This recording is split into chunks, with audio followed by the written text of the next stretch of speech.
assess where lambs are at, how they're doing, and what your options are for the autumn and winter ahead, and what you have available on the farm, but be realistic about that. Once you have those kind of figures to make a decision, you go with it and focus on the basics. Focus on flock health, focus on keeping grassland management right, focus on getting your feeding, your concentrates targeted at the right lambs, and you will see the benefits of it. Hello, I'm Kieran Lynch and welcome to OviCast, the Teagasc Sheep podcast. Each episode will bring you latest insights, advice and technical updates for the sheep industry. In this episode we're rejoined by Dr. Frank Campion as we discuss lamb performance post-weaning. Frank talks us about lamb performance on the farms post-weaning and some of the factors that can influence this. We discuss lamb growth rates since weaning on the better farms and how they've been managing lambs. We will all discuss lamb management, finish times, supplementation and where the priorities lie in farms for the coming weeks. We hear now from Frank. So we talked in the last podcast about going through the O's and seeing what way their condition score is and dividing them up like that. And equally with the lambs now, it's about going through them and seeing, what sort of lambs do you have in terms of those long keep lambs, so the really light ones, medium keep lambs, ones that have a bit to go yet but are getting there, and our short keep lambs, or lambs that are nearly finished and are going to be gone out of the farm in the next couple of weeks. And then I suppose looking at those figures and seeing, right, balancing that up with what sort of grass is on the farm, I suppose what sort of finishing facilities you're going to have during the winter, and also looking at the O flock to see how much grass you need to get them back in the right condition for the ram. Look, Frank, every year is different, and certainly this one has thrown up its own challenges in terms of lamb performance. Not the first time we chatted about this, it has been a bit more backward this year. What you just touched on, like over the last couple of years, you've been kind of pushing out, looking at what weight level them lambs are in. How important is that at the moment? And maybe in terms of the better farms, what's happened with them in terms of doing that? Yeah, so I think that's a really important thing. So, like, when we go out and we weigh the lambs in the better farms, we get a weight and we get a growth rate. And they're really important figures in terms of we use them for planning. And I suppose they give us kind of medium to long-term decisions. But one of the key ways we can look and make short-term decisions then, and any farmer can do this, you don't need to have weighed lambs at birth round like this, is to actually weigh the lambs and divide them up into different weight categories. So, for example, at weaning, when we weighed the lambs on the better farms, we would have divided them into 4 categories. We would have looked at how many lambs were 35 kilos and above, those lambs that were going to be quick and easy to finish. How many lambs then were just behind them at kind of 30, 35 kilos? And then how many lambs are 25 to 30 kilos and how many lambs are less than 25 kilos? And then we can see, well, how many lambs are we going to have here for the long term, medium term and the short term? And like I said, we use them then to make decisions around, what are we going to do? Are we going finishing all the lambs? And if so, how are we going to do it? Are some of the lambs going to be moved on to stores to try and free up grass and reduce the stocking rate a bit? And each farm is different and each farm will make a different decision on that. And I suppose we went out then again, that was weaning time kind of end of June, start of July. We would have been out then again in the first couple of weeks in August and weighed all the lambs again. And it's a similar thing again. We look at the growth rates and see how they're done between weaning and that point. But ultimately what we do then is break them down into categories. So at this stage, what we were looking at is how many lambs are less than 30 kilos. So we know they're going to be our lambs that are still going to be knocking around into the new year. How many lambs then are kind of 30 to 35 kilos? So lambs that are going to be on the farm for another bit, we need to keep them moving. Lambs that are 35 to 40 and lambs that are 40 plus. Our shorter keep lambs that we're hoping to move on to most of in the next few weeks.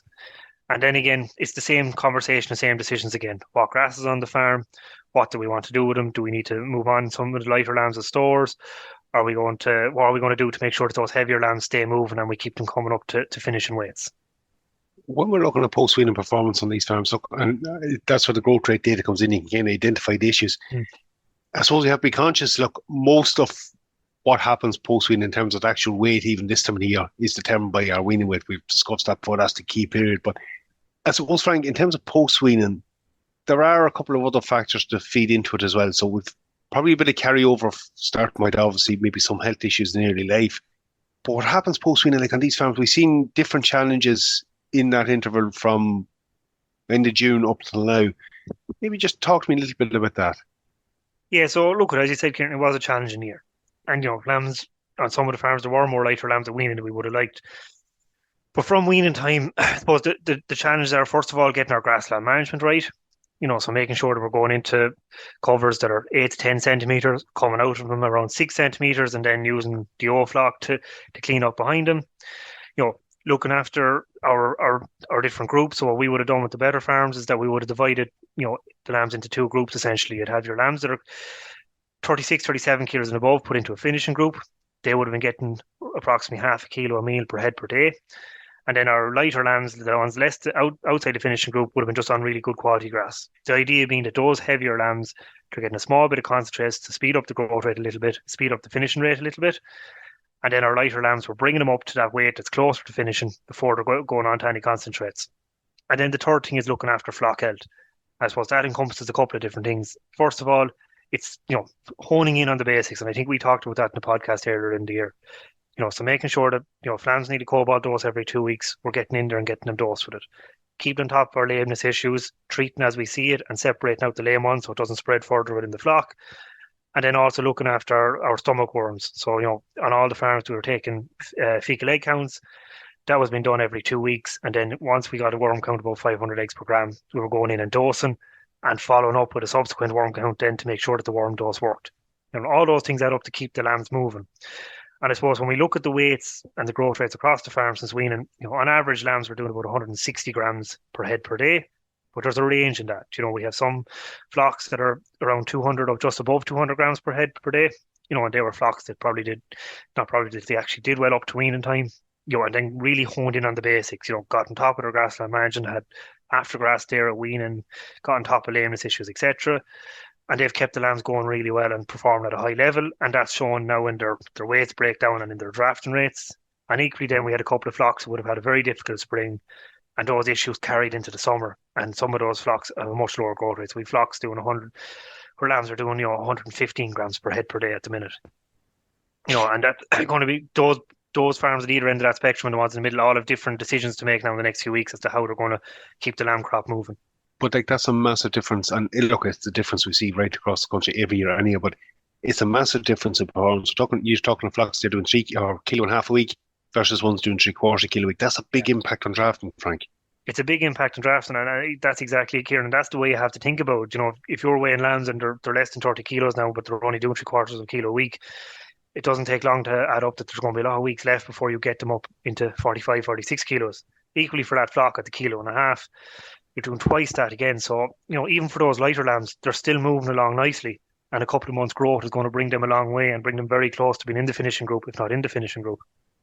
So it's a huge difference then for those flocks as to what decisions they need to make in the next couple of weeks.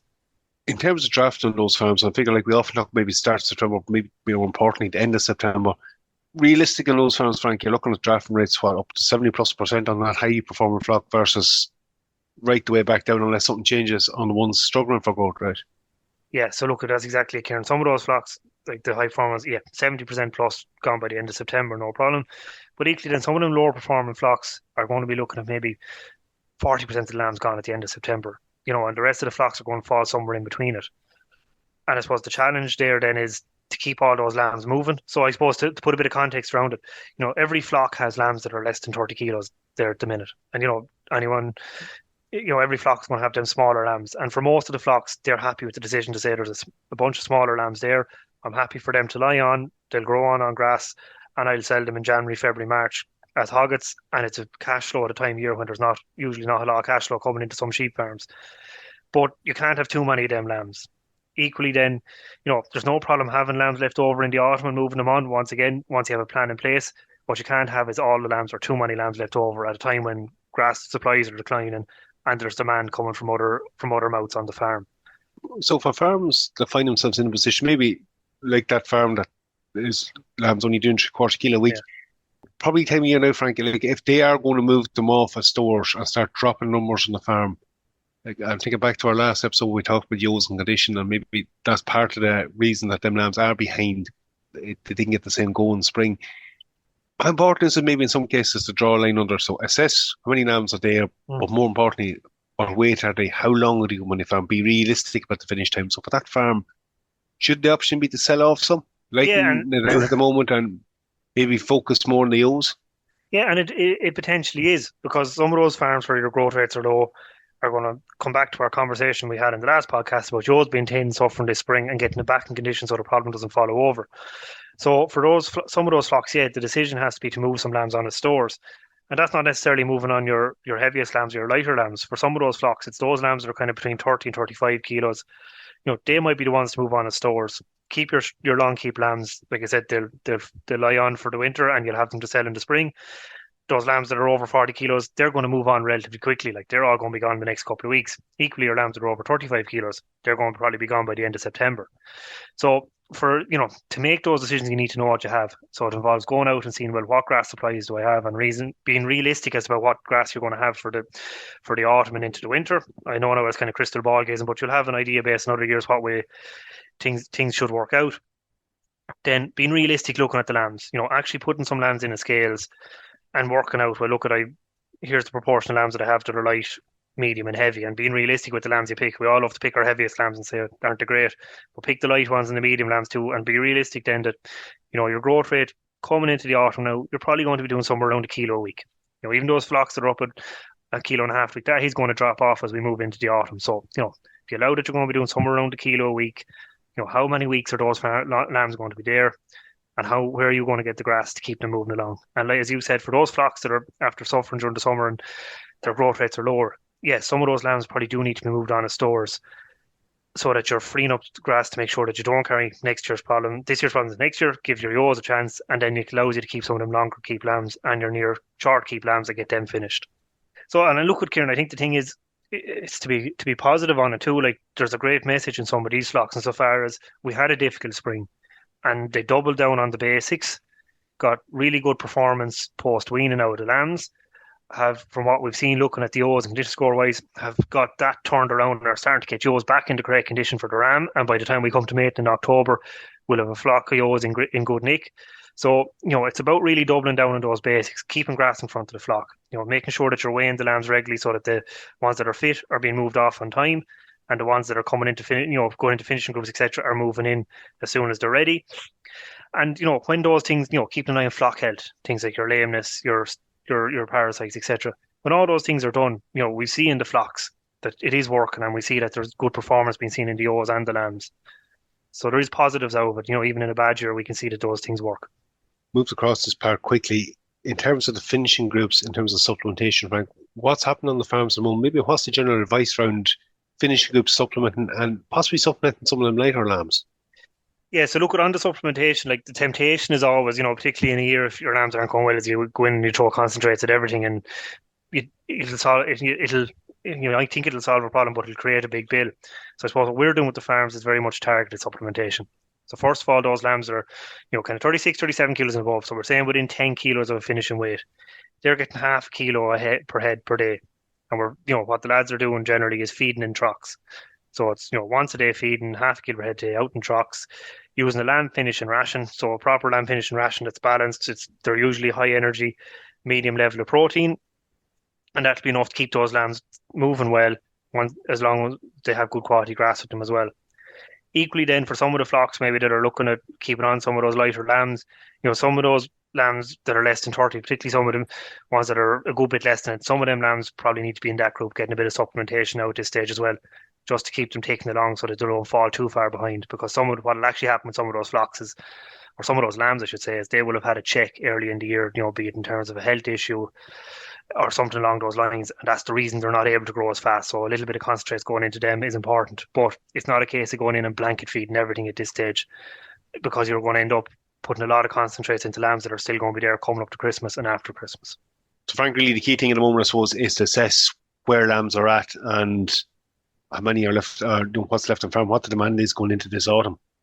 Yeah, so it's very similar to what we said about the ewes in the last podcast, Kieran. It's go in, assess where lambs are at, how they're doing, and what your options are for the autumn and winter ahead, and what you have available on the farm. But be realistic about that, and once you have those kind of figures to make a decision, you go with it and focus on the basics. Focus on flock health, focus on keeping grassland management right, focus on getting your feeding, your concentrates targeted at the right lambs, and you will see the benefits of it.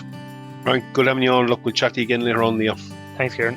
We'll leave it there for this week's episode. Some useful information from Frank, coordinating a couple of key areas to focus on at the moment. You can get more updates on the Better Farm programme in the Teagasc Sheep newsletter and on the webpage on the Teagasc website. That's it for me. For updates on the Sheep programme, keep an eye on our Twitter page at Teagasc Sheep. I'm Kieran Lynch. Thanks for joining us. Don't forget to subscribe and follow us wherever you get your podcasts.